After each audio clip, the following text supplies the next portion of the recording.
প্রিয় দর্শক, সবাইকে শুভেচ্ছা জানিয়ে শুরু করছি আজকের টাইম এক্সক্লুসিভ অনুষ্ঠান। আশা করি সবাই ভালো আছেন। যে যেখানে থেকে অনুষ্ঠানটি দেখছেন, যারা সোশ্যাল মিডিয়া আছেন তারা অনুষ্ঠানটি শেয়ার করতে পারেন। আমরা আজকের যে বিষয়গুলো নিয়ে আলোচনা করব তার কিছু অংশ আপনাদের তুলে ধরার চেষ্টা করছি। নিউ ইয়র্কের আমরা একটি খবর প্রথমে যেটা বলতে চাই যে নিউ ইয়র্কের হার্লেমের বাস্কেটবল কোর্টে একটি লোমহর্ষক ঘটনা ঘটেছে, যেখানে ৩ জন মারাত্মক আহত, একজনের প্রাণহানি ঘটেছে। কি হয়েছিল সেখানে সেটা নিয়ে আলোচনা করব। বাংলাদেশের স্বরাষ্ট্রমন্ত্রী নিউ ইয়র্ক সফর করছেন, তো নিউ ইয়র্কে বসবাসকারী যুক্তরাষ্ট্রের বিএনপির জন্য কি নির্দেশনা সে বিষয়টি আলোচনায় আসবে। অদৃশ্য এক পরজীবী যার কারণে ডায়রিয়ার রোগীর সংখ্যা ব্যাপক হারে বাড়ছে নিউ ইয়র্কে, সেই বিষয়টি নিয়ে আলোচনা হবে। স্পেশালাইজড স্কুলগুলোতে ভর্তির আসলে প্রয়োজনীয়তা কতটুকু সেটা নিয়ে আলোচনা করতে চাই আমরা। এছাড়া প্রধানমন্ত্রী তারেক রহমানের চীন সফরে অর্জন সহ ভারত সহ অন্যান্য দেশের সাথে যে কূটনৈতিক সম্পর্ক সে বিষয়ে আলোচনা থাকবে। আজকে আমাদের সাথে আছেন ডক্টর মোস্তফা সারোয়ার, গিয়াস আহমেদ, ডাক্তার শাকিলা শিমুর, শেখ আল মামুন, লাবিবা চৌধুরী। বরাবরের মতোই নিউজ আপডেট জানাচ্ছেন নাজমুল হাসান। ধন্যবাদ আরিফ, এবং ধন্যবাদ টাইম টেলিভিশনের সকল দর্শক শ্রোতা এবং প্যানেলিস্ট সবাইকে সালাম এবং শুভেচ্ছা। আজকে শনিবার, জুলাই মাসের 11 তারিখ। ফুটবলের খবর সামান্য দিয়ে পরে অন্য খবরে আসছে। ফুটবলের খবরটি হচ্ছে যে অনেকটা ভাগ্যক্রমেই বলা যায়, ইংল্যান্ড আজকে নরওয়েকে 2-1 গোলে হারিয়ে সেমিফাইনালে উঠেছে। তো এই নিয়ে চতুর্থবারের মতো বিশ্বকাপের সেমিফাইনালে পৌঁছলো ইংল্যান্ড, এবং 1966 সালে এই বিশ্বকাপ চ্যাম্পিয়ন হওয়ার পর এই প্রায় 60 বছর পর এই প্রথম আবার তারা ফাইনালের স্বপ্ন দেখতে শুরু করেছে। যদিও যাই হোক, অন্য খবরে আসি। যুক্তরাষ্ট্রের সেন্ট্রাল কমান্ড কিছুক্ষণ আগে জানিয়েছে যে হরমুজ প্রণালীতে একটি জাহাজের উপর হামলার জবাবে ইরানকে লক্ষ্য করে হামলা চালিয়েছে যুক্তরাষ্ট্র। ইরান যখন এই গুরুত্বপূর্ণ জলপথটি বন্ধ ঘোষণা করে এবং তাদের মতে একটি অননুমোদিত পথ দিয়ে অতিক্রমের চেষ্টাকারী একটি জাহাজের উপর গুলি চালানোর দাবি করে, ঠিক তখনই যুক্তরাষ্ট্রের পক্ষ থেকে এই হামলার সর্বশেষ ঘটনাটি ঘটল বলে জানানো হয়েছে। এদিকে ইরানের ইসলামী বিপ্লবী গার্ড কোর আজ শনিবার গভীর রাতে ঘোষণা করেছে, ইরানি সময় স্থানীয় সময় ঘোষণা করেছিল যে গুরুত্বপূর্ণ জলপথ হরমুজ প্রণালীতে একটি বাণিজ্যিক জাহাজে গুলি চালিয়ে সেটিকে আঘাত করার পর তারা প্রণালীটি বন্ধ করে দিয়েছে। ইরান ইন্টারন্যাশনাল জানিয়েছে যে আইআরজিসি দাবি করেছে যে একটি জাহাজকে সতর্কতামূলক গুলি করার এবং গতিপথ পরিবর্তনের নির্দেশ দেওয়ার পর সেটিতে আঘাত করা হয়েছে। ইরান সতর্ক করে দিয়ে বলেছে যে যুক্তরাষ্ট্র বা মিত্রদের পক্ষ থেকে যে কোনো পদক্ষেপের জবাবে কঠোর পাল্টা ব্যবস্থা নেওয়া হবে, এটিও ইরান জানিয়েছে। নতুন এয়ারফোর্স ওয়ান বিমান নিয়ে একটি রিপোর্ট প্রকাশের জেরে নিউ ইয়র্ক টাইমসের সাংবাদিকদের তলব করেছে যুক্তরাষ্ট্রের জাস্টিস ডিপার্টমেন্ট। প্রেসিডেন্ট ট্রাম্পের জন্য কাতারের কাছ থেকে উপহার হিসেবে পাওয়া নতুন বিমানটি নিরাপত্তা ব্যবস্থায় ত্রুটি থাকার বিষয়ে প্রকাশিত প্রতিবেদনের সূত্র ধরে এই অস্বাভাবিক ও কঠোর পদক্ষেপটি নিয়েছে ট্রাম্প প্রশাসনের justice department. New York Times নিশ্চিত করেছে যে তাদের সাংবাদিকরা আদালতের তলবনামা, যেটাকে সুপিনা বলা হয়, সেটি পেয়েছেন। পত্রিকাটির একজন মুখপাত্র জানান, কোনো ক্ষেত্রে ফেডারেল এজেন্টরা এই আইনি নোটিশ পৌঁছে দিতে সরাসরি সাংবাদিকদের বাড়িতে গিয়ে হাজির হয়েছিলেন। টাইমসের প্রতিবেদনের বিষয়টি নিয়ে তদারকির জন্য হোয়াইট হাউসে এফবিআই পরিচালক ক্রিস প্যাটেলকে নির্দেশ দিয়েছিল। গতকাল শুক্রবার এফবিআই পরিচালক হোয়াইট হাউসে প্রায় 8 ঘন্টা সময় ব্যয় করেন এবং এই কার্যক্রমের পিছনে এর সূত্র ধরে এয়ারফোর্স ওয়ানের নিরাপত্তা নিয়ে প্রতিবেদন লেখা নিউ ইয়র্ক টাইমসের কয়েকজন সাংবাদিককে তলব কিংবা সাবপোনা করা হয়েছিল। এই তলবনামাগুলো ছিল প্রেসিডেন্ট ট্রাম্পের নতুন এয়ারফোর্স ওয়ান বিমান, যা কাতার উপহার হিসেবে দিয়েছিল, সেটি নিয়ে সাম্প্রতিক একটি প্রতিবেদনের সূত্র ধরে। আপনাদের অনেকের হয়তো মনে আসছে যে নাটো সম্মেলনে প্রেসিডেন্ট গিয়েছিলেন এই নতুন এয়ারফোর্স ওয়ান ব্রিজ নামে এই জেট বিমানটি নিয়ে, কিন্তু ফেরার পথে তিনি লন্ডন পর্যন্ত এসেছিলেন পুরনো তার এয়ারফোর্স ওয়ান নিয়ে, এবং পরে লন্ডন থেকে অবশ্য নতুন এয়ারফোর্স ব্রিজ নিয়ে তিনি যুক্তরাষ্ট্রে এসেছিলেন। তবে নিউ ইয়র্ক টাইমসের প্রতিবেদনে উল্লেখ করা হয়েছিল যে ট্রাম্পের আগের বিমানের তুলনায় নতুন বিমানটিতে অ্যান্টি মিসাইল বা ক্ষেপণাস্ত্র প্রতিরোধক ব্যবস্থার মতো কিছু নিরাপত্তা বৈশিষ্ট্য অনুপস্থিত ছিল। টাইমস পত্রিকার ভাষ্যমতে ওই প্রতিবেদনের সঙ্গে সংশ্লিষ্ট 4 জন সাংবাদিককে এই তলবনামা পাঠানো হয়েছে ইতিমধ্যে। প্রেসিডেন্ট ট্রাম্প আজ শনিবার জানিয়েছেন যে তিনি Walter read national military medical সেন্টারে স্বাস্থ্য পরীক্ষা সম্পন্ন করেছেন। তবে পরীক্ষাটি ঠিক কখন করা হয়েছিল সে বিষয়ে তিনি সুনির্দিষ্ট কিছু উল্লেখ করেননি।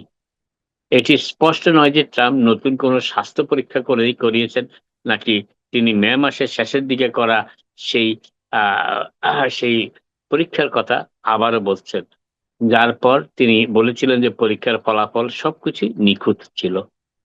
গত জুন মাসে ৮০ বছরে পা দেওয়া প্রেসিডেন্ট ট্রাম্প ট্রুথ সোশ্যালে এক পোস্টে লিখেছেন, আমি এইমাত্র ওয়াল্টার রিডে একটি নিখুঁত স্বাস্থ্য পরীক্ষা সম্পন্ন করলাম। আমি প্রতি ৬ মাস অন্তর এটি করে থাকি।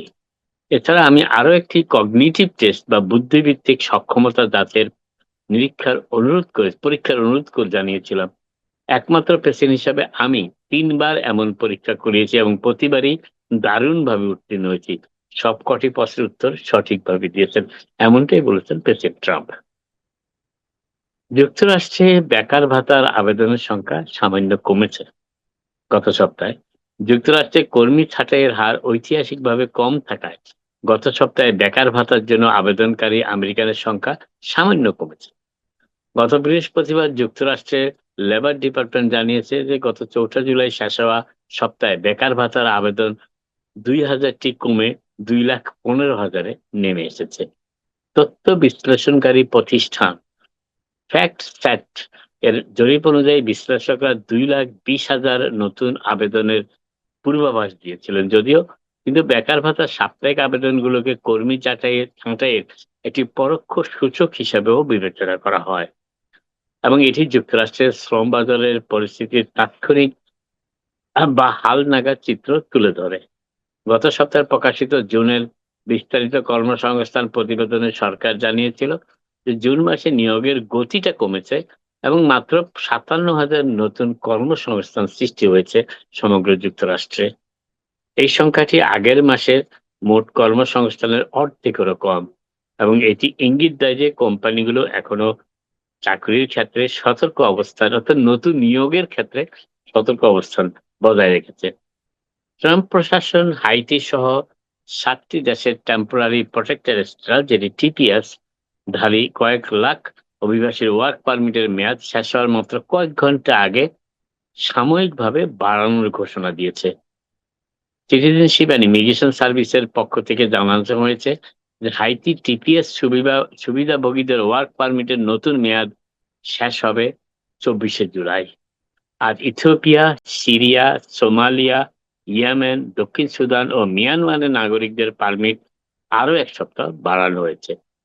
এদিকে টিপিএস বাতিল করা হলে সেবা প্রদানকারীদের সম্ভাব্য সংকট অর্থাৎ টিপিএস ওয়ার্ক পারমিটের আওতায় যারা যুক্তরাষ্ট্রে বিশেষ করে হেলথ কেয়ার সেক্টরে আছেন তাদের সেবা পাওয়ার বিষয়ে সতর্ক করেছেন নিউ ইয়র্ক সিটির স্বাস্থ্য সেবা খাতের শীর্ষ কর্মকর্তা এবং কর্মীদের সংগঠনের নেতৃবৃন্দ।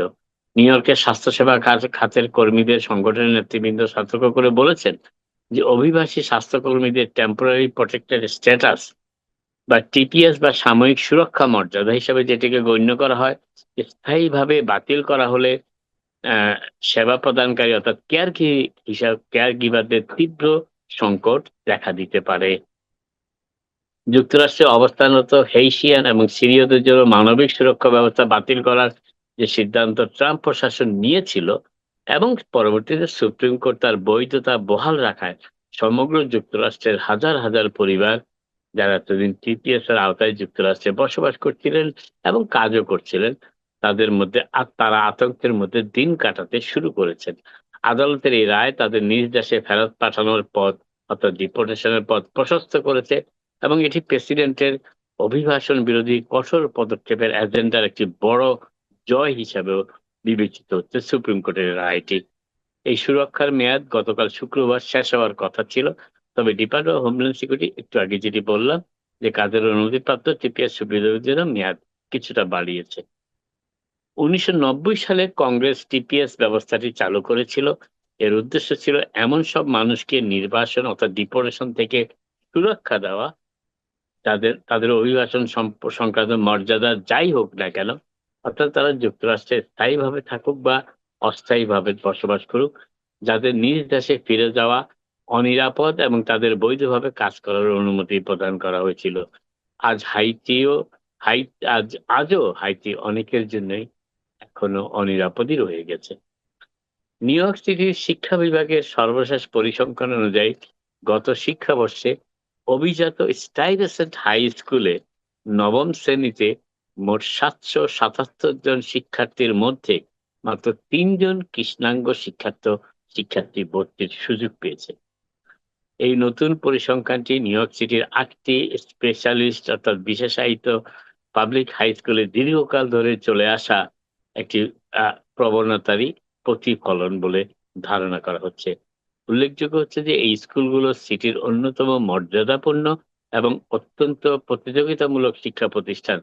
দায়িত্ব গ্রহণের ঠিক আগে মেয়র মামদানি বলেছিলেন যে তিনি বিশেষায়িত অর্থাৎ স্পেশাল হাই স্কুলগুলোতে ভর্তির পরীক্ষায় কোনো পরিবর্তন আনার উদ্যোগ নেবেন না। যে পরীক্ষাটি নিয়ে সমালোচকদের অভিযোগ যে এটি শিক্ষা ব্যবস্থায় বিভাজন বা বিচ্ছিন্নতাকে আরো আরো বাড়িয়ে তোলে। 2025 সালে স্টাইভেসেন্ট স্কুলে ভর্তির জন্য মাত্র 8 জন কৃষ্ণাঙ্গ শিক্ষার্থী উত্তীর্ণ হয়েছিল 2025 সালে, এবং 24 সালে 10 জন হয়েছিলেন, 10 জন শিক্ষার্থী ভর্তি হয়েছিল। এবার আসি বিশ্বকাপ ফুটবলের খেলায়, শেষ করছি।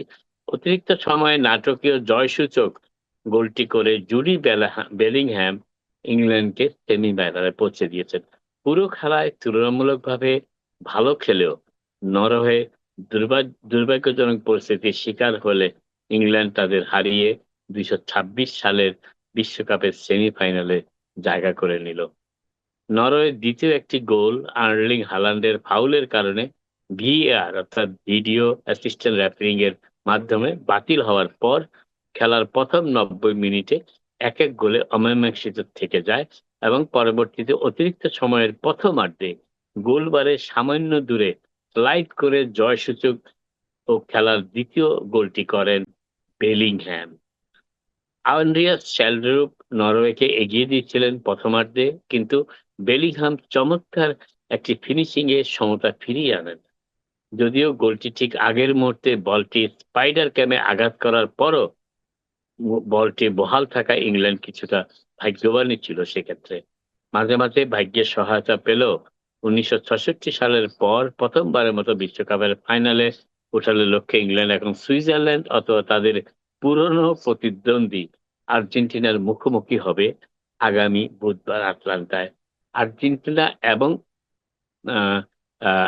সুইজারল্যান্ডের খেলাটি শুরু হয়েছে ইতিমধ্যেই। আপাতত এখানে শেষ করি, আবার আপনাদের সাথে কথা হবে। আপনারা সবাই ভালো থাকুন। ধন্যবাদ নাজমুল হাসান, আপনি আমাদের সঙ্গে আর কিছু সময় থাকুন, কারণ একটি বিষয়ে খুব স্বাভাবিকভাবে আপনি যে বিষয়গুলো বিশ্লেষণ করেছেন তার মধ্যে 8টি বিশেষায়িত স্কুলে মাত্র 3 জন কৃষ্ণাঙ্গ সুযোগ পাওয়াটা এবং জোহরান মামদানি এখন আমরা খেলার খবরটা দিয়ে রাখি আর্জেন্টিনা 1 গোলে এগিয়ে আছে। ধন্যবাদ। খুব স্বাভাবিকভাবে আপনি সবসময় টাইম টেলিভিশনে এই অনুষ্ঠানে যুক্ত থেকে আপডেট জানান। তো এখন স্বাভাবিকভাবে আর্জেন্টিনান ভক্তরা বেশ উল্লসিত। আমি আমাদের নিউজরুম থেকেও সেই উন্মাদনা খবর শুনলাম। তো আপনার কাছে যে বিষয়টি একটু আলোচনা করতে চাই, বিশ্বকাপ ফুটবলে আমরা দেখছি যে আর্জেন্টিনার ফুটবল অ্যাসোসিয়েশন নিয়ে এফবিএ কিন্তু তদন্ত করছে, কারণ বেশ কিছু অস্বাভাবিক লেনদেনের খবর আমরা পেয়েছিলাম। তো স্বাভাবিকভাবে বিশ্বকাপ চলছে, আবার তার মধ্যে তদন্তও চলছে, এই বিষয়ে কিছু বলবেন কিনা? তদন্ত চলুক, তদন্তের পরে যদি কিছু জানা যায় সে নিয়ে কথা বলা যাবে। তদন্ত চলাকালীন কোনো বিষয়ে কথা বলাটা বোধহয় আইনের দিক থেকে ঠিক নয়। জি, আপনার সাথে আরো কিছুক্ষণ আলোচনা চালাতে চাই। আমাদের সাথে ডক্টর মোস্তফা সারওয়ার জয়েন করেছেন, এমিরেটস অধ্যাপক এবং সাবেক উপাচার্য। আপনাকে ধন্যবাদ জানাচ্ছি আমাদের সাথে যোগদানের জন্য। অনেক ধন্যবাদ। নাজমুল ভাই, নাজমুল আছে, এবং আমার খুবই ঘনিষ্ঠ গিয়াস আছে, এর চেয়ে আর তো ভালো হতে পারে না। ধন্যবাদ। নাজমুল ভাইয়ের সাথে আমরা আরেকটু আলোচনা এগিয়ে নিয়ে যেতে চাই। খুব স্বাভাবিকভাবে নাজমুল ভাই সব বিষয়ে খেলাধুলা সহ বিভিন্ন বিষয়ে বেশ দক্ষতার সাথে পর্যবেক্ষণ নিয়ে কথা বলেন। তো এইবারে বিশ্বকাপে নাজমুল ভাই আপনি কি বলবেন, মানে আসলে আর তো মাহেন্দ্রক্ষণ চলে আসছে বিশ্বকাপের শেষ চূড়ান্তে, তো আপনার কিছু বলার আছে কিনা, কে হবে বিশ্ব ফেভারিট? আমার মনে হয় আর্জেন্টিনা ফ্রান্স রিম্যাচটাই হবে ফাইনাল। ধন্যবাদ আপনাকে। আর আপনার কাছে কি মনে হয়, ফাইনালি কাপ কি আর্জেন্টিনার হাতেই যাবে না ফ্রান্সের হাতে যাবে? এইটা বলা মুশকিল এই মুহূর্তে, কারণ বিশ্বের একটা কথা আমি এই মুহূর্তে এই প্রসঙ্গে বলতে চাই, সেটি হচ্ছে যে পৃথিবীর দুটো দেশ, মানে তাদের মাঠে নামে 11 জন, কিন্তু প্রকৃতপক্ষে তাদের পক্ষে খেলে 13 জন। কেন এই কথাটা বললাম? এটার সাথে রেফারির কোনো সংশ্লিষ্টতা নাই, কিন্তু যেই জন্য আমি কথাটা বলার চেষ্টা করছি, সে যেই টিমে এমবাপির মতো শুটার আছে, কিংবা লায়নেল মেসির মতন খুব বিচক্ষণ একজন শুটার আছে, সেই দল অলওয়েজ 2 জন অতিরিক্ত প্লেয়ার পায়। তার কারণ হচ্ছে যে এই 2 জনকে ঠেকানোর জন্য প্রতিপক্ষকে আরো 3 জন প্লেয়ারকে এনগেজ রাখতে হয়। অতএব এই ক্ষেত্রে এদের একটা অ্যাডভান্টেজ অবশ্যই আছে। এবং যে কথাটা আমি বলার চেষ্টা করছি, গতকাল স্পেনের খেলা যারা দেখেছেন তাদের একটা কথা বলি, স্পেন টিমে যদি এমবাপি কিংবা মেসির মতন একজন খেলোয়াড় থাকতো কালকে, তাহলে স্পেনকে এতটা ব্যাক পেতে হতো না জেতার জন্য। কারণ যতগুলো ডি বক্সের সামনে যতগুলো বল এসেছে, এই বলে শুট করার মতো তেমন অভিজ্ঞ বিচক্ষণ প্লেয়ার এই 2 দলের ছিল না। আরেকটা কথা বলি, সেটা হচ্ছে যে আজকে নরওয়ে খুবই ভালো খেলেছে, কিন্তু অনেক ক্ষেত্রে আজকে আমার কাছে মনে হয়েছে যে ওদের যে যাকে ওরা ধরে নিয়েছিল এই বিশ্বকাপে, যে কোনো না কোনো ভাবে একটি গোল সে করে ফেলবে, কারণ সে সবসময় গোল বারের আশেপাশে ঘুরেফিরে করে, লেল্যান্ড। কিন্তু আজকে তাকে অনেকটা নিষ্প্রভই মনে হয়েছে, যদিও তুলনামূলক ভাবে আমার কাছে মনে হয়েছে যে নরওয়ে আজকে খুবই ভালো খেলেছে, অ্যাটাকিং খেলেছে, বিচক্ষণ ফুটবল খেলেছে। কিন্তু ওই যে ভাগ্যের একটি ব্যাপার আছে, যে বেলিংহাম যে 2টি গোল করেছে, 2টি গোলে কিন্তু খুবই চমৎকার দর্শনীয় গোল, কিন্তু প্রথম গোলটি রিবাউন্ডের কারণে হচ্ছে, এটা গোলকিপারের ভুলের কারণে হচ্ছে। অনেক ভালো করে আপনি খেলা দেখেছেন, যেটা আপনার বিশ্লেষণেই বোঝা গেল।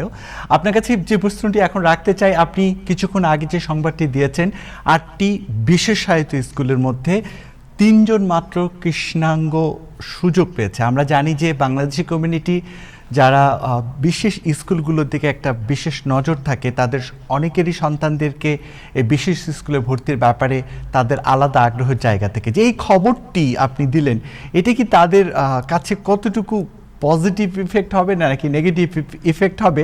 পাশাপাশি এই বিষয়ে যদি আরেকটু ব্যাখ্যা করতেন। না, আসলে ব্যাপারটা হচ্ছে কি, উচ্চশিক্ষায় স্টাইপেন্ড বলেন আর নিউ ইয়র্কের স্পেশাল স্কুলগুলিতে বলেন, কোটা সিস্টেম রাখার কোনো বিধান রাখা হয়নি, যে আপনি লেখাপড়ায় অতটা ভালো না কিন্তু রঙের কারণে আপনি সুযোগ পাচ্ছেন না, এই জন্য আপনাকে একটা সুযোগ করে দিতে হবে। এই বিষয়টা এই স্টাইপেন্ড হাই স্কুলগুলো সহ 8টি স্পেশাল স্কুলে ভর্তির ব্যাপারে বিবেচনা করা হয় না।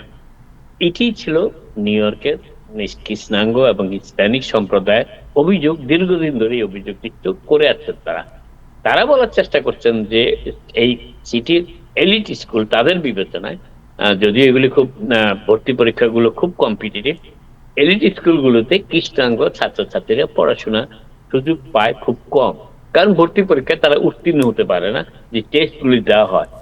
এখন একটা কঠিন প্রশ্ন ছিল যে মেয়র মামদানির কাছে, যে তিনি কি এইটাকে ডাইভার্সিফাই করবেন কিনা, কিংবা কোটা সিস্টেম ফিরিয়ে আনবেন কিনা, যে একটি নির্দিষ্ট সংখ্যক কৃষ্ণাঙ্গ সম্প্রদায় কিংবা ইসলামিক সম্প্রদায়ের ছাত্রছাত্রীরা যাতে এই সমস্ত স্পেশাল স্কুলগুলোতে ভর্তির সুযোগ পায়, সেটি করবেন কিনা। মেয়র মামদানি সেটিতে না সূচক মন্তব্য করেছেন যে না, তিনি তা করবেন না।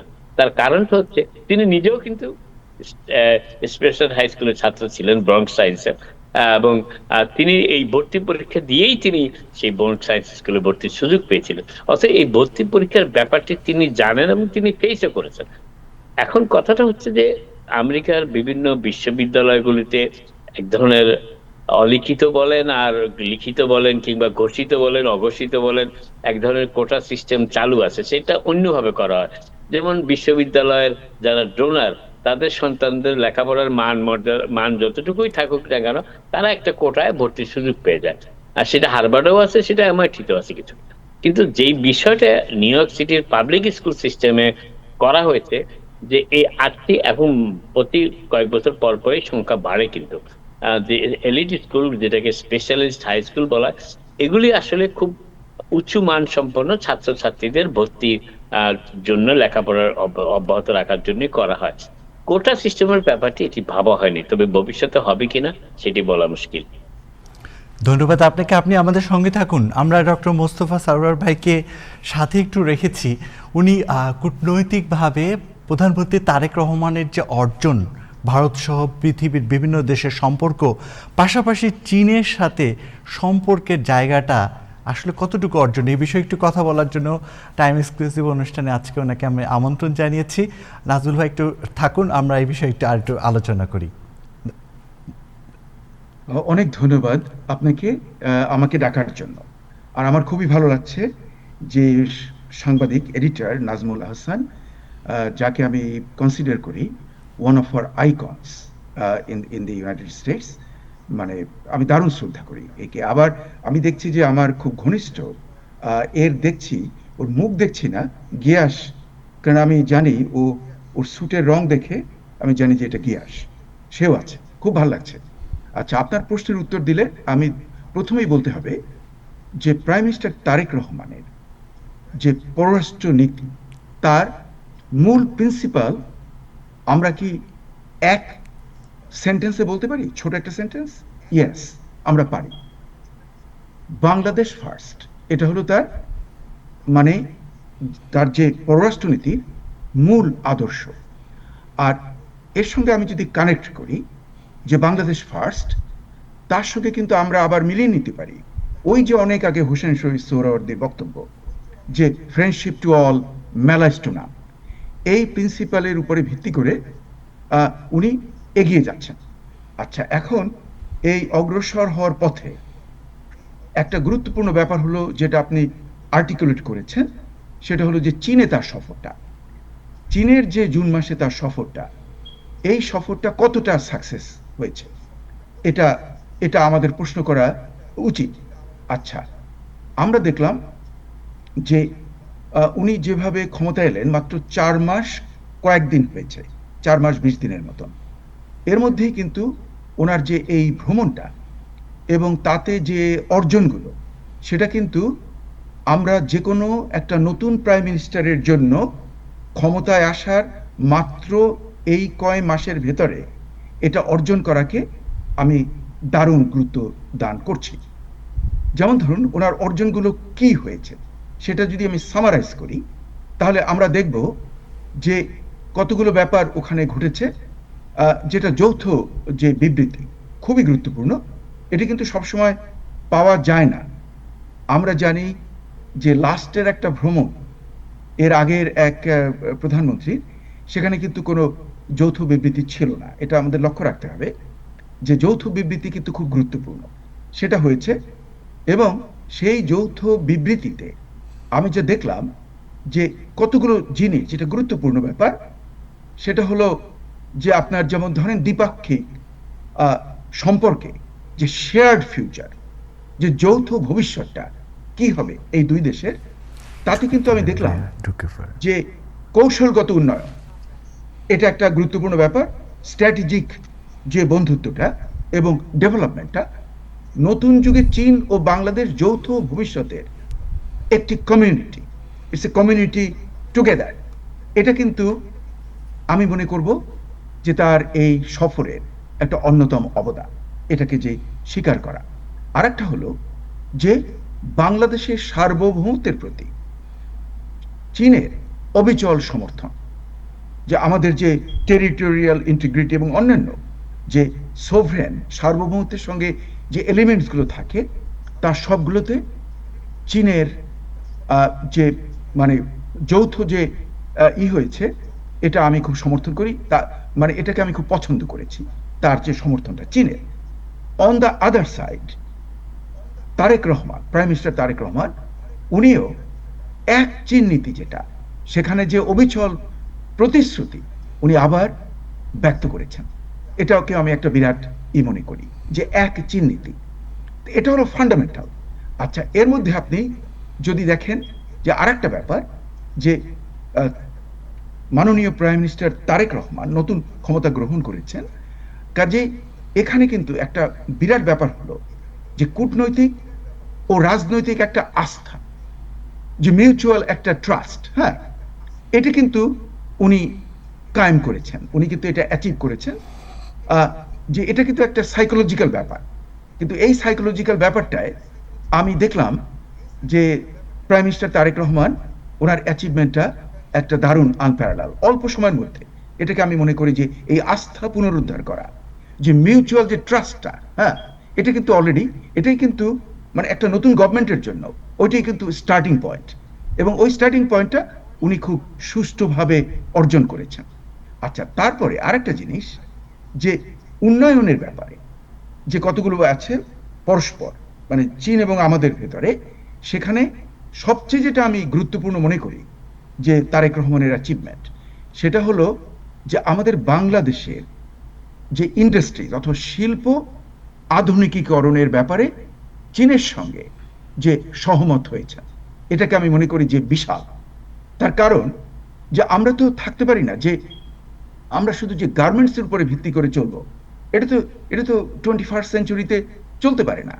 এখানে আমাদের যে ডিজিটাল ব্যাপারে যে বিভিন্ন উদ্ভাবন এবং ডিজিটাল সাপ্লাই চেনের ভেতরে ঢুকে যাওয়ার যে আলোচনা এবং সার্থক আলোচনা, এক্ষেত্রে আমি প্রাইম মিনিস্টার তারেক রহমানকে খুবই মানে আমি ধন্যবাদ দেব, এবং তাকে আমি বলবো যে it's a very big achievement. তারপরে আরো একটা ব্যাপার ঘটেছে এই চীন সফরে, সেটা হলো উচ্চমানের বেল্ট অ্যান্ড রোড যে কোঅপারেশন, এটাও আমরা কিন্তু আমরা আপনার কাছে আমরা আপনার কাছে আবারও আসব, কারণ আপনার যে ব্যাখ্যা একটু একটু করে এগিয়ে যাচ্ছেন, সেখানে আবার একটু আপনাকে আবার আমরা সামনে আসবো। আমরা একটু এরই মধ্যে গিয়াস আহমেদ জয়েন করেছেন, এছাড়া ডাক্তার শাকিলা শিমু জয়েন করেছেন, আপনাদের সকলকে ধন্যবাদ। আর শেখ আল মামুন, আপনাকেও ধন্যবাদ, আপনি জয়েন করেছেন। আমরা একটু প্রথমে গিয়াস ভাইয়ের কাছে যেতে চাই। গিয়াস ভাই ধন্যবাদ, এখন তো অনেক ব্যস্ত সময় কাটছে। আমরা জানি যে স্বরাষ্ট্রমন্ত্রী সালাউদ্দিন আহমেদ নিয়োগ সফরে অনেক দিক নির্দেশনা দিচ্ছেন, নতুন কমিটির ব্যাপারেও অনেক সামনের আপনাদের অনেক কিছু চমক থাকবে। এই বিষয়ে যদি দর্শকদেরকে আপনি মেসেজ দিতেন যে আসলে এখন আপনাদের কি কার্যক্রম চলছে।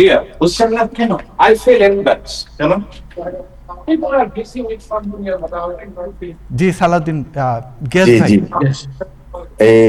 আমি আসলে আমাদের মন্ত্রী সাহেবের সাথে কথা হয়েছে আমার, তিনি এসেছেন তো সরকারি কাজে, অর্থাৎ জাতিসংঘে, আপনারা জানেন সারা বিশ্ব থেকে এসেছেন। এখন আমরা যেখানে এই সাংগঠনিক কিছু আলোচনা করেছি, সেই সাংগঠনে যে আমাদের যে যুক্তরাষ্ট্র বিএনপি নিয়ে কথা বলেছি, তিনি যুক্তরাষ্ট্র বিএনপি এবং প্রবাসীদের ধন্যবাদ জানিয়েছেন। প্রবাসীদের যে একটা আপনার যে ফ্যাসিবাদ আন্দোলন থেকে শুরু করে 1/11 স্বৈরাচার বিরোধী আন্দোলন, সবকিছুর মধ্যে কিন্তু প্রবাসীরা মানে কন্ট্রিবিউশন করেছে। তাছাড়া প্রবাসীদের যে আপনার রেমিটেন্স, বাংলাদেশি ইনভেস্টমেন্ট, সবকিছু মিলে তিনি কিন্তু আমাদেরকে ধন্যবাদ দিয়েছেন এবং প্রবাসীদেরকে ধন্যবাদ দিয়েছেন। এবং যুক্তরাষ্ট্র কমিটির ব্যাপারে তিনি বাংলাদেশে গিয়ে আপনার কথা বলবেন, এটা তিনি বলেছেন। তো সবকিছু মিলে আলহামদুলিল্লাহ ভালো হয়েছে। গিয়াস ভাই, আমার একটি প্রশ্ন, যে প্রশ্নটি করতে চাই, আমরা দেখেছি আপনারা বিভিন্ন সময়ে যেভাবে করে নিজেদের দাবি দাওয়া আদায়কে কেন্দ্র করে, সরকার তো এখন বিএনপি সরকার গঠন করেছে, কিন্তু এই সরকার গঠনের পর আমরাও যুক্তরাষ্ট্র থেকে মন্ত্রিসভা থেকে শুরু করে অ্যাডভাইজারি কমিটি থেকে শুরু করে নতুন কোনো মুখকে আশা করেছিলাম। সামনের দিনে কি এমন কোনো কিছু আমরা চমক দেখতে পাবো? আসলে তো আপনি দেখেছেন যে সবসময় তো একটা চমক আসছে। তাছাড়া আপনার বাংলাদেশে ফ্যাসিবাদ আন্দোলনে অনেক বিএনপি নেতাকর্মী আছেন। গত 17 বছরে আপনারা জানেন যে ফ্যাসিবাদ আন্দোলনে বিএনপির কন্ট্রিবিউশনটা কি। রাস্তায় রাজপথে বিএনপি ছিল, এবং আপনার প্রত্যেকটা জেলায় উপজেলায় বিএনপি নেতাকর্মীরা শত শত মামলা নিয়ে ঘুরেছে। সেদিক থেকে বাংলাদেশের অনেক নেতা আছেন যারা মন্ত্রী এমপি হওয়ার যোগ্য। এখন কতজনকে এই যে গ্যাপ, 17 বছরের যে গ্যাপ, কতজনকে আপনি মানে মানে নেওয়া যায় সেটা আমাদের দেখতে হবে। আমরা প্রবাসী যুক্তরাষ্ট্র থেকে আমরা আশা করি ইনশাল্লাহ মানে মূল্যায়ন হবে আমাদের সম্বন্ধে। যুক্তরাষ্ট্রের প্রবাসীদের সম্পর্কে তারেক সাহেব জানেন, ভালো জানেন, অবহিত আছেন। আশা করি অবশ্যই আপনি চমক দেখতে পাবেন। ধন্যবাদ আপনাকে। আরেকটি প্রশ্ন আপনার কথার মধ্যে দিয়ে যেহেতু আসলো, তো খুব স্বাভাবিকভাবেই আমরা সামনে নতুন কমিটি দেখতে পাবো। তো এখন বাংলাদেশে আমরা জানি রেমিটেন্সে যুক্তরাষ্ট্র অনেক বড় একটা ভূমিকা রাখে, তো এই জায়গাতে বিশেষ কোনো দিক নির্দেশনা আপনাদের আছে কিনা? না, রেমিটেন্সের ব্যাপারে তো আপনারা জানেন যে প্রবাসীদেরকে উৎসাহিত করা হচ্ছে, এবং প্রবাসীদের যে একটা কার্ড, প্রবাসী কার্ড দেওয়ার ঘোষণা দিয়েছেন, যাতে প্রত্যেকটা প্রবাসী যাতে বাংলাদেশে গিয়ে হয়রানির শিকার না হয়, বরং থানায় বা বিভিন্ন প্রশাসনে, সচিবালয়ে বা যে কোনো কাজে সেই কার্ড দেখালে তাকে একটা মানে একটা সুযোগ সুবিধা যেন দেওয়া হয়, এ ব্যাপারে এই কার্ডের ব্যবস্থা করা হচ্ছে। তারপরে ইনভেস্টমেন্ট যদি আমরা কেউ নিয়ে যাই বাংলাদেশে, ইনভেস্টমেন্ট করলে সেটা 1.5% একটা প্রণোদনা বা কমিশন বলেন, সেটা ঘোষণা দিয়েছে। তো সবকিছু মিলে প্রবাসীদের মূল্যায়ন হচ্ছে, আমাদের প্রবাসীদের ভোটের অধিকার বাস্তবায়িত হলো। তো সবকিছু আমি মনে করি যে 2 কোটি প্রবাসী বহির্বিশ্বে আছে। এই প্রবাসীরা কিন্তু শুধু একটা ভোট না বা একজন মানুষ না, তার একটা পরিবার আছে বাংলাদেশে, তার বন্ধু বান্ধব আছে, আত্মীয় স্বজন আছে। সবকিছু মিলে প্রবাসীরা কিন্তু একটি শক্তিশালী মানে একটি প্ল্যাটফর্ম। সেদিক থেকে প্রবাসীদেরকে মূল্যায়ন করা হচ্ছে, এবং আশা করি যে সরকারি আসুক প্রবাসীদের মূল্যায়ন করতে হবে। ধন্যবাদ আপনাকে, ধন্যবাদ আমাদের সাথে যোগ দেওয়ার জন্য। থ্যাংক ইউ আপনাকে। আমরা আমাকে যেতে হবে একটু, কারণ আমার একটু একটা মিটিং এ আছে, আমাকে যেতে হবে। জি জি থ্যাংক ইউ। ধন্যবাদ।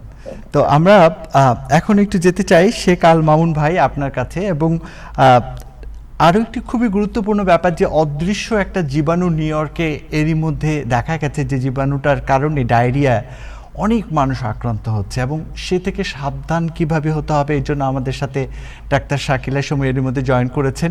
তার আগে আমি একটু শেখ আল মামুন ভাইয়ের কাছে যেতে চাই যে স্পেশালাইজড স্কুলগুলোতে আসলে ভর্তির প্রয়োজনীয়তা কি। ধন্যবাদ, লাবিবাও জয়েন করেছেন, লাবিবা চৌধুরী, আপনার সাথেও আমরা কথা বলবো। তার আগে শেখ আল মামুন ভাই আপনার কাছে যে প্রশ্নটি রাখতে চাই যে এই যে স্পেশালাইজড স্কুলগুলো ভর্তির প্রয়োজনীয়তা সম্পর্কে যদি আপনি দর্শকদেরকে বলতেন। Thank you. Well, a specialist high school among the New York City, the elite high school, বলা হয়, one of the best high school into the, in the entire country, এবং এখানে আমাদের 8টা হাই স্কুল আছে। So I am going to tell very briefly, তার কারণ এখান থেকে যদি বাচ্চারা কিন্তু ইন দ্য ফিউচারে আমাদের আলটিমেট গোল হচ্ছে কি, আমাদের বাচ্চারা যাতে ভালো ইউনিভার্সিটি চান্স পাক, তারা পেমেন্ট পড়ুক বা ইঞ্জিনিয়ারিং পড়ুক, স্টেম ফিল্ডে পড়ুক। So these are the place they could be, very successful, and in the future they could improve in their SAT and AP classes and be involved with a lot of extracurricular activities, and finally they could reach their dream into the best universities in this country, and eventually be very, very successful and contribute to this country and society. So আমরা জানি যখন Bronx সায়েন্সে যান বা Brooklyn টেকে যান বা স্টাইভেসেটে যান, দেখবেন যে huge number of Asian people, specially Chinese, Korean. এখানে এর সঙ্গে আমাদের বাংলাদেশি ছেলেমেয়েরাও যুক্ত হচ্ছে। এখানে 10-15% বাচ্চারা এখানে চান্স পাচ্ছে, এবং ইভেন্চুয়ালি সেসব বাচ্চারা কিন্তু পরবর্তীতে এখানকার টপ 20 বা টপ আইভি লিগ কলেজগুলোতে চান্স পাচ্ছে। তো with the full scholarship, so this are the ladder, this are the first step to be successful in the long run. At the same time I would like to say যে এখানে specialized high school does not mean যে আপনি অবশ্যই আইভিতে chance পাবেন বা কিছু না, কিন্তু you have to maintain certain GPA, you have to be involve with certain extra curricular activities, do well in to the PSCT, and you have to be very holistic. তার কারণে আমেরিকাতে ভালো কলেজে চান্স পেতে হলে you don't have to maintain, not only you have to have high GPA, you have to also have like other activities involved in your resume, in your general essay and supplemental essay. They like to see you're really goal oriented, you're really helpful to the community in the future. Those are the kids who will be go to the top universities. যেমন এবছর আমাদের এখান থেকে আমার পরিচিত, আমি যেসব বাচ্চাদেরকে 7th গ্রেড থেকে পড়িয়েছিলাম, তারা হাই স্কুলে ভেরি গুড জিপিএ মেনটেন করছে, পরবর্তীতে এসএটিতে ভালো করছে, এবং ইভেনচুয়ালি তারা আমেরিকার স্ট্যানফোর্ড, কলম্বিয়া, কর্নেল, অনেক অনেক ভালো যেমন Labiba Chowdhury got into University of Rochester with 90,000 plus scholarship. So these are really, really good universities with huge financial contribution paid by the university endowment fund বা গ্রান্ট যেটাই বলেন। সো আমাদের অবজেক্টিভ থাকবে যে আমরা এখানে আমেরিকাতে আসছি, আমাদের বাচ্চাদের জন্য অনেক টাইম স্পেন্ড করি, বাট আলটিমেট গোল হচ্ছে আমাদের বাচ্চারা যাতে পরবর্তীতে ভালো ইউনিভার্সিটিতে চান্স পাক। So special high school is the first step, is like the first door for the future. ধন্যবাদ আপনাকে। লাবিবা চৌধুরী আমাদের সাথে আছে। লাবিবা, আপনি আপনার অর্জন এবং কিভাবে করে আপনার অধ্যবসায় হয় এবং কিভাবে করে আজকে আপনি এখানে এসেছেন দর্শকদের জন্য যদি বলতেন, যারা আপনার মতো করে স্পেশালাইজড এই জায়গাতে যেতে চায় তাদের জন্য আপনি কিছু বলবেন কিনা?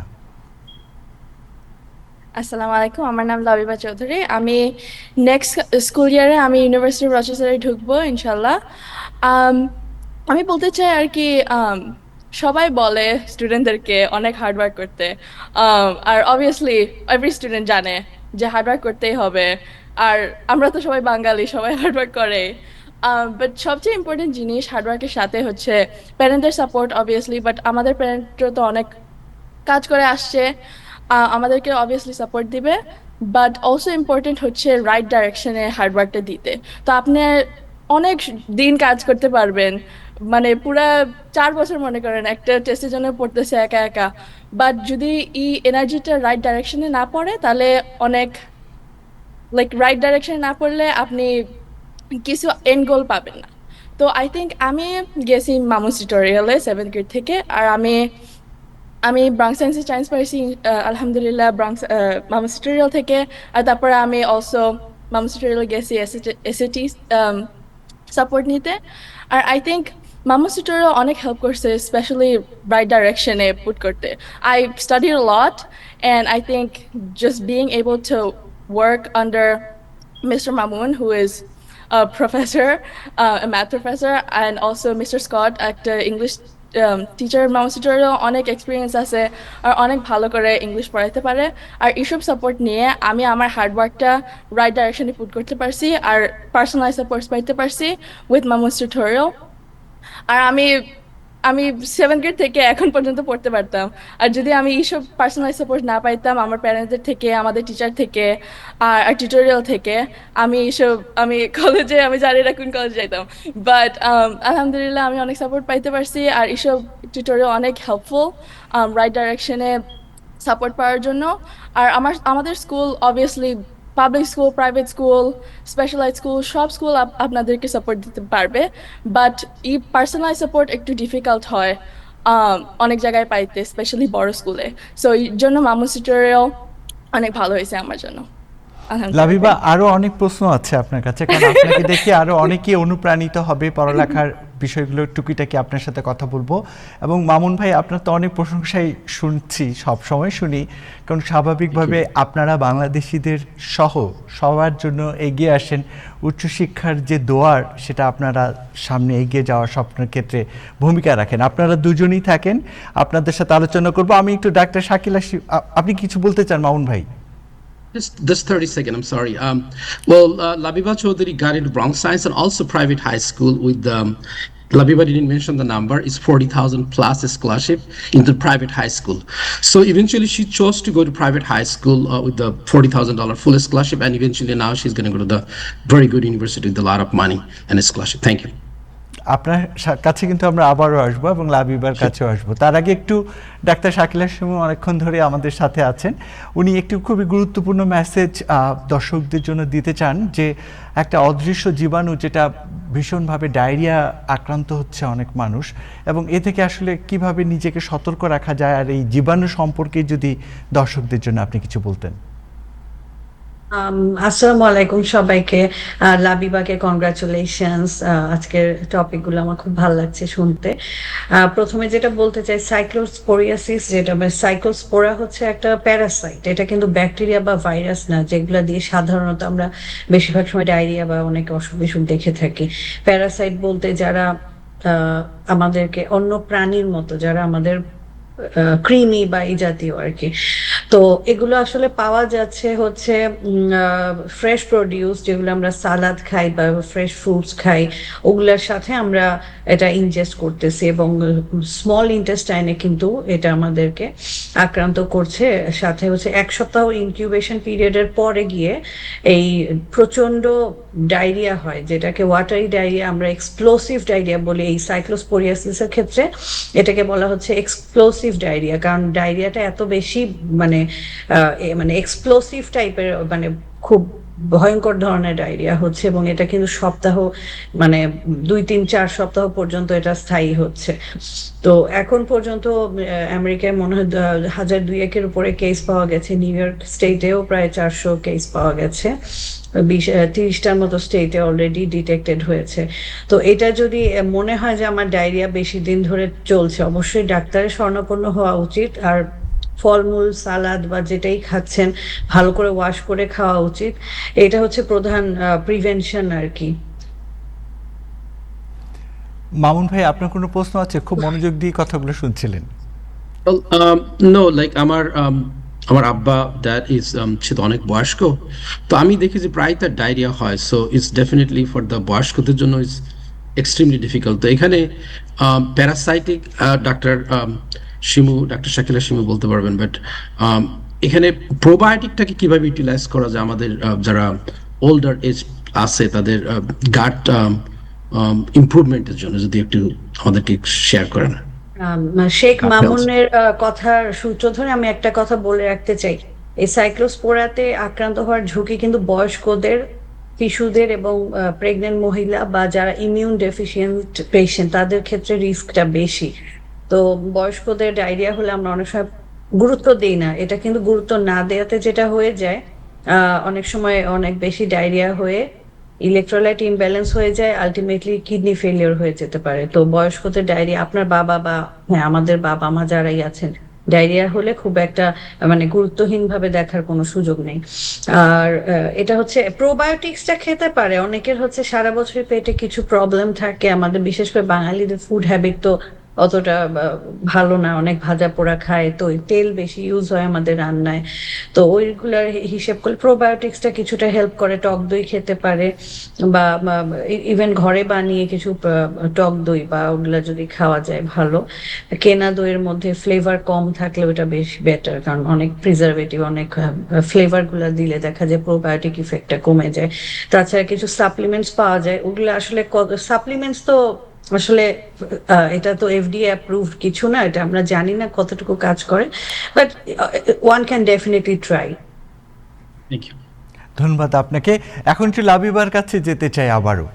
লাবিবা, আমরা জানি আপনার বাবা মা দুজনই জব করেন এবং সংসারকে যতটুকু সময় দেন, আপনাদেরকে যতটুকু সময় দেন, এই অবস্থায় যে আজকে যে আপনার সাফল্য, এই সাফল্যে বাবা মার যতটুকু সময় দেয় তা কি পর্যাপ্ত?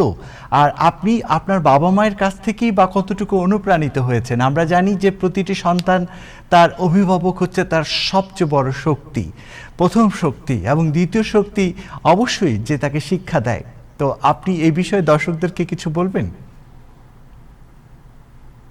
জি, আমার বাবা মা তো অনেক কাজ করছে আমার জন্য আর আমার ভাইয়ের জন্য, যে আমরা অনেক ভালো হাই স্কুলে যেতে পারবো, অনেক ভালো কলেজ যেতে পারবো, অনেক ভালো কাজ করতে পারবো ফিউচারে, নাহলে currently R স্টাডিজে।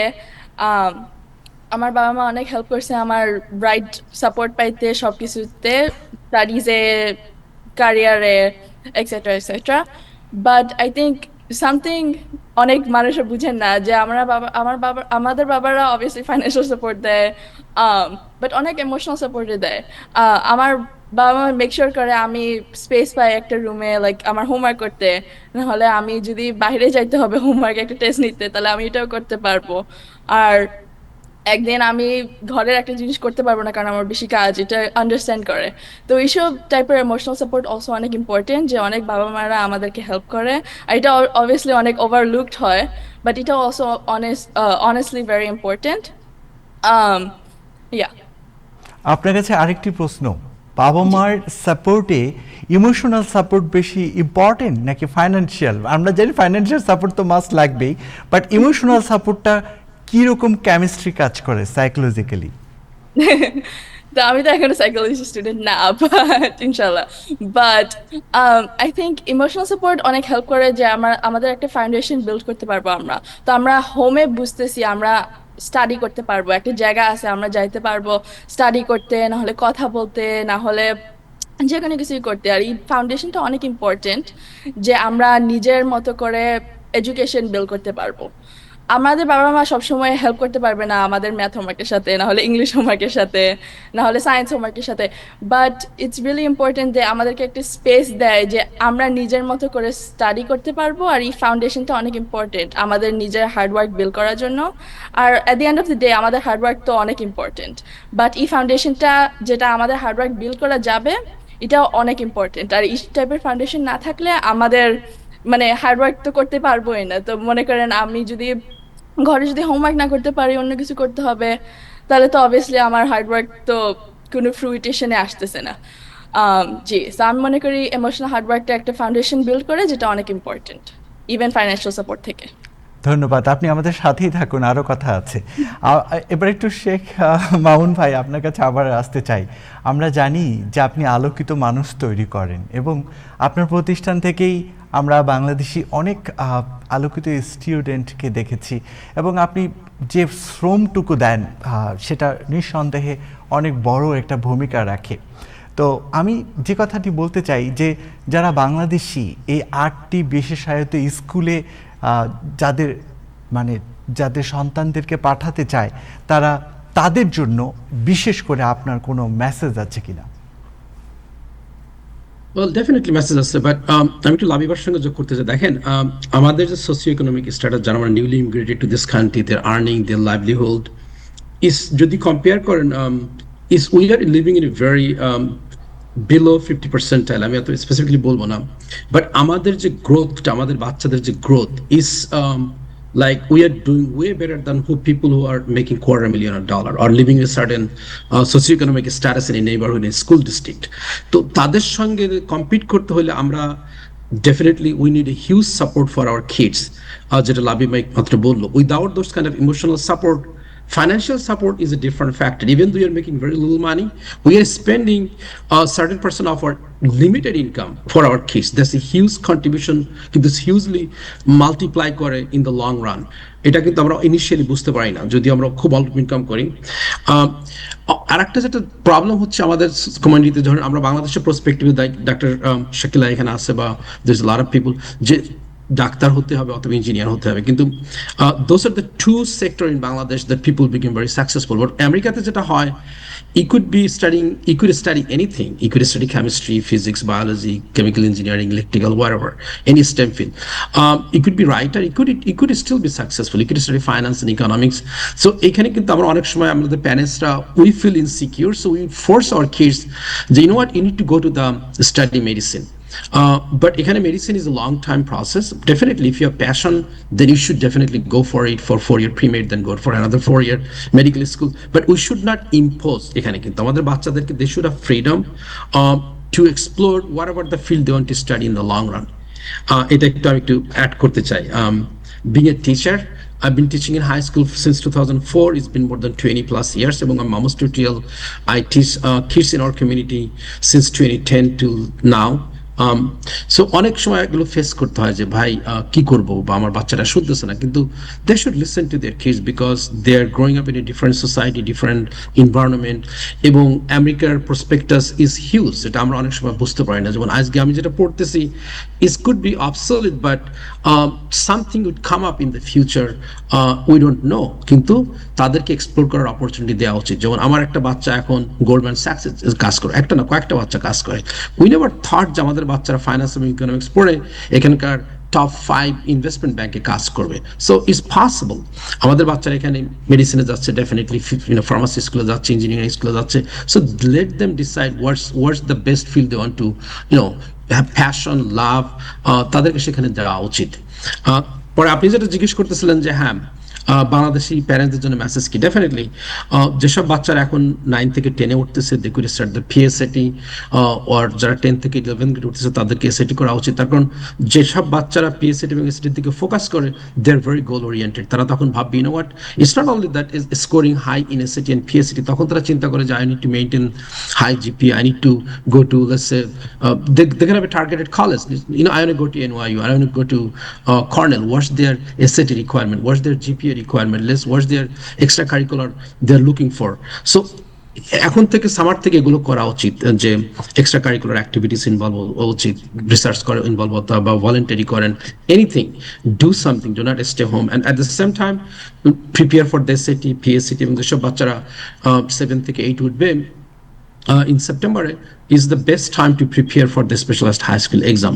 This exam is not only preparing for the specialized high school, it's going to prepare them for the high school as well. They're going to do really well in the algebra class and English classes, and eventually their GPA is going to be good. They're going to be motivated.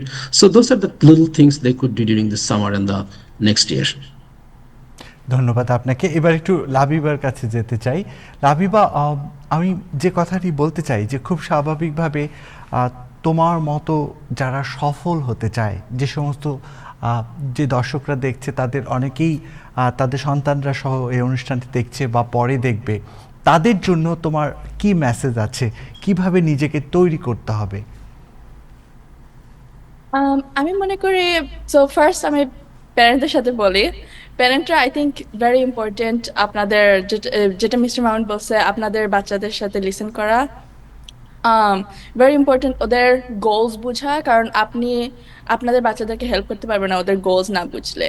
আর এটা হইতে maybe এটা align করে না আপনাদের expectation of them, but যদি আপনাদের বাচ্চারা really যাইতে চায় না একটা স্পেসিফিক টাইপের ফিল্ডে, আর আপনার যদি পুরো এনার্জি দেয় এই ফিল্ডে, তাহলে জিরোই হবে টোটাল। আর এটা অনেক ইম্পর্টেন্ট একটা জিনিস আমি মনে করি। আর বাচ্চাদেরকে আমি বলবো, আপনাদের হার্ডওয়ার্ক অনেক ইম্পর্টেন্ট, আর হার্ডওয়ার্ক আপনি সব জায়গায় নিয়ে যাবেন, but hard work and smart work is very different, and you can do smart work while you're doing hard work, you can do hard work while you're doing smart work, and that involves doing extracurricular activities, doing things outside of school, স্কুলের বাইরে জিনিসপত্র করা, after school জিনিসপত্র করা, স্কুলের ভিতরে volunteer করা, internship করা, জব করা। যদি আপনার ফিল্ডের যে ফিল্ডে ঢুকতে চান ওটার বাহিরেও জিনিসপত্র করা, মনে করো আপনি যাইতে চাই জার্নালিজমে, আর আপনি যদি 4 ইয়ার্সের জন্য হাই স্কুলের খালি জার্নালিজমের জন্য জিনিসপত্র করেন, আর তারপরে কলেজে দিয়ে বুঝেন আচ্ছা আমি জার্নালিজম একটা ক্লাস নিছি, বাট এটা আমার আর ভালো লাগে না, আমি আসলে কম্পিউটার সায়েন্সে যাইতে চাই। এটা একটা অনেক হার্ড সুইচ মেন্টালি, কারণ তুমি যাইতেছো full journalism for 4 straight years and then you're going straight into computer science or something else. So thinking about keeping your options open and also working smartly towards the things that you do, and bring a lot of hard work into everything you do, even if it's in classের ভিতরে hard work, না হলে extracurricular activities hard work, না হলে volunteering hard work, job hard work, না হলে like SAT, SHSCT preparation, any type of testing preparation. ধন্যবাদ লাবিবা, ধন্যবাদ। জি, Well, Labiba, যেটা আমি একটু প্লেনলি আরেকটার সঙ্গে অ্যাড করতে চাই যে whatever you do, you need to be the top. যেমন অনেক সময় ক্লাব করে বা extra curricular activities, if you have to show your passion, you have to do your best, তখন আপনি you get the ultimate result, but do not be like a follower, try to be leader anything you do. আর একটা জিনিস আমি যুক্ত, যেমন doctor Shakil এখানে আসছে যে অনেক সময় আমাদের যদি বলি যে আমরা এখন ক্লিনিক্যাল সাইকোলজি পড়তে চাই, তখন আমাদের প্যারেন্টস বলে যে সাইকোলজি কেন পড়তে যাবো, তুমি ডাক্তার পড়বা, তুমি মেডিসিন প্রেসক্রাইব করবা, কিন্তু তারা বোঝে না যে আমেরিকাতে যে clinical psychology is so important, কত লোক যে সাফার করতেছে, and we need so many, we have shortages of in that field. Internal medicine, there's a lot of people in internal medicine, they could, family physician, but we also need different field. তো কিন্তু প্যারেন্টসদেরকে কিন্তু অনেক কিছু আসলে জানতে হবে বা বুঝতে হবে, বাচ্চাদেরকে বুঝতে হবে। অনেক সময় আমাদের শর্টকামি আছে, আমাদের প্যারেন্টস অনেক সময় বুঝে না, কিন্তু they need to be a little bit understandable. ধন্যবাদ আপনাকে। আমি লাবিবার একটি কথা আপনার কাছে বলবো, শেখ মামুন, যে লাবিবা একটি কথা বলল যে ওয়ার্ক অ্যান্ড স্মার্ট ওয়ার্ক, মানে হার্ডওয়ার্ক অ্যান্ড স্মার্ট হার্ডওয়ার্ক এই টাইপের কি যেন একটা টার্মস বললো, এই টার্মসটা যদি একটু এক্সপ্লেইন করতেন আপনি। Well, you do it smartly. Like when you do something very efficiently. Do not always spend too much time to do certain thing. Do fast and quick and go reach to your goal. Precisely with the shortest amount of energy in a spend করে সেটাই মিন করতে যাচ্ছে আর কি। তো like Labiba, তুমি কোন দিকে এগিয়ে যেতে চাও? আমি She study medicine. ইনশাল্লাহ সায়েন্সে কোথাও, মেডিসিন ইনশাল্লাহ, বাট স্পেশালি সায়েন্সে। জি ধন্যবাদ। গুরু এবং শিষ্য দুইজনে চমৎকার, আমরা বাংলাদেশের ভাষায় একটু বলে ফেললাম, চমৎকার কম্বিনেশন। এভাবেই আপনি লাবিবার মতো অসংখ্য বাংলাদেশি থেকে তৈরি করুন, এটাই প্রত্যাশা থাকবে। ধন্যবাদ আপনাদের দুজনকেই। Thank you for having us. Thank you.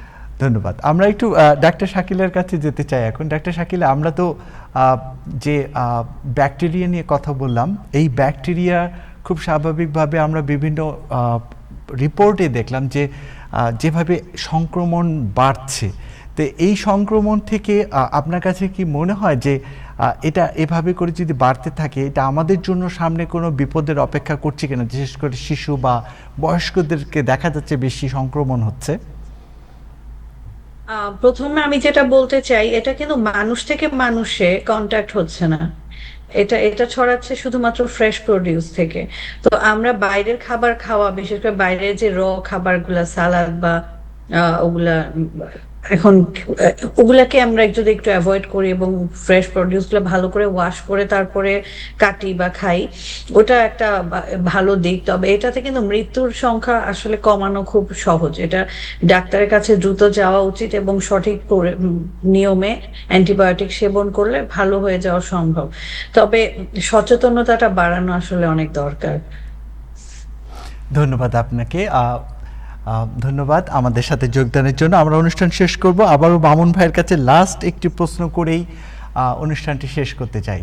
Mamun ভাই, খুব স্বাভাবিকভাবেই একটা মানে আপনি তো অনেক অনেক অনেক মানুষকে, মানে অর্থাৎ যারা আপনার কাছে আসছে, তো আপনি যখন তাদের কে দেখেন, মূলত কোন বিষয়গুলোকে আপনি মানে আমলে নেন মিনস হচ্ছে আপনি বুঝতে পারেন যে তাকে কিভাবে টেক কেয়ার করলে সে একটি সঠিক গন্তব্যে পৌঁছতে পারবে। What is your special technique? Well, there's a two part of this question. একটা হচ্ছে academic strength build করা, আর একটা হচ্ছে আপনি কি মোটিভেট করা তো রাইট ডাইরেকশনে যাওয়া। তো একাডেমিক্যালি ধরেন স্ট্রেংথ হইতে হলে ধরেন একটা বাচ্চাকে আমরা জানি যে এখানে নিউ ইয়র্ক স্টেটে যে কমন করে পরীক্ষাটা দেওয়া হয় every year, they basically test the level of English comprehension, যে বাচ্চাটার কতটুকু আছে। এখানে ইংলিশ টেক্স টাইম ফ্রাঙ্কলি। তো ওদের বাচ্চাদেরকে যেমন সামারে পড়তে হবে প্রচুর, বাংলাদেশে যেমন আমরা মেমোরাইজ করছি ভোকাবুলারি, আমেরিকাতে আসলে রিকমেন্ড করা হয় যে you have to read lot of book, bring any books at least 5 to 6 books every week, read. কিন্তু এখন যেটা প্রবলেম হচ্ছে আমাদের সোসাইটিতে দেখতেছি, দে আর ভেরি ডিজিটালি, তারা so involve with the game and other YouTubing materials. So এটাকে তাদেরকে লিমিটেড করতে হবে, আমাদের প্যারেন্টসদেরকে স্ট্রিক্টলি লিমিটেড করতে হবে যে look, you spend 1 hour in your device, read 2 hours, go outside 1 hour for play, this is summer time. So আমাদেরকে একটু এখানে অর্গানাইজ করতে হবে যে আমরা সারাক্ষণ কাজ করলাম বা ডিসঅর্গানাইজ থাকলাম, তখন আমাদের বাচ্চাদের যে আলটিমেট গোল, আমরা অনেক সময় বলি যে আমেরিকাতে আমরা আসছি বাচ্চাদের লেখাপড়ার জন্য, তাদের ভালো করার জন্য, কিন্তু ওই গোলের থেকে কিন্তু অনেক বাচ্চারা কিন্তু ডিরেইল হয়ে যাচ্ছে বা ডিস্ট্রাক্টেড হচ্ছে। সো আমরা চাই না যে আমাদের বাচ্চারা ওদিকে যাক। So we have to spend more time, be friendly with them, and help them to start reading materials. আর ম্যাথের ব্যাপারটা যেটা হয়, math is very straightforward. Like if someone understand the logic, gradually you build the concept how to solve equation, inequality, or do certain geometry. So it could be done really fast. But English এর জন্য there is no alternate beside reading a lot of books. So আমি recommend করবো আমাদের প্যারেন্টসদেরকে, আমি সবসময় বলি যে please read করেন। আমাদের এখানে বাচ্চাদের যখন আনে তখন I read with them, I sit with them, read, make a habit of reading and making certain journal. যেমন আমাদের রিডিং লগ থাকে এখানে আমেরিকাতে যখন সব বাচ্চারা স্কুলে যায়। So write a couple of sentences. What is this book about? Or what do you read about main idea, এগুলো একটু আমাদের প্যারেন্টসদেরকে একটু ইনভলভ থাকতে হবে বাচ্চাদেরকে নিয়ে। ধন্যবাদ আপনাকে আমাদের সাথে যোগ দেওয়ার জন্য। Thanks for having আমাকে ইনভাইট করার জন্য। ধন্যবাদ ডাক্তার শাকিলা শিমু, ধন্যবাদ লাবিবা চৌধুরী, সবাইকে ধন্যবাদ। দর্শক, আজ এই পর্যন্ত টাইম এক্সক্লুসিভ। কাল আবার দেখা হবে রাত 9টায়। সবাই ভালো থাকুন, সুস্থ থাকুন, টাইম টেলিভিশনের সঙ্গে থাকুন। আল্লাহ হাফেজ।